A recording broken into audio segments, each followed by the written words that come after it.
D K Suresh ಅವರು ಒಂದು ಮಾತು ಹೇಳಿದ್ದಾರೆ, ಈ ಘಟನೆ ಹಿಂದೆ ಕುಮಾರಸ್ವಾಮಿ ಅವ್ರ ಕೈವಾಡ ಇದೆ ಅಂತ ಹೇಳ್ತಿದ್ದಾರೆ. ಅವ್ರ ಬ್ಯಾಕ್ ಗ್ರೌಂಡ್ ಏನು ಅಂತ ಹೇಳಿ ಗೊತ್ತಿಲ್ವ ನಿಮಗೆ? ಡಿ ಕೆ ಸುರೇಶ್ ಅವರ ಬ್ಯಾಕ್ ಗ್ರೌಂಡ್ ಅವರು ಬಂದಂತ ಮಾರ್ಗವೇ ಎಲ್ಲರಿಗೂ ಜಗಜ್ಜಾಹಿರ.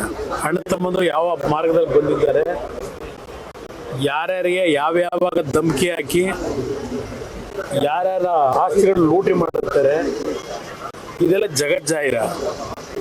ಅಂಥವ್ರಿಗೆ ನಾನು ಹೇಳಿಕೆ ಕೊಡ್ಬೇಕಾ? ನಾನು ವಾರಕ್ಕೂ ಒಂದ್ಸಲ ಬರೋದು ಗಲಾಟೆ ಮಾಡ್ಸಕ್ಕೆ ಬರ್ತಿದ್ದೀನ, ಗಲಾಟೆ ಸರಿ ಮಾಡಕ್ಕೆ ಹೋಗಿದ್ದೀನಿ. ನೆನ್ನೆ ನಾನು ಏನು ಸಂದೇಶ ಕೊಟ್ಟಿದ್ದೀನಿ?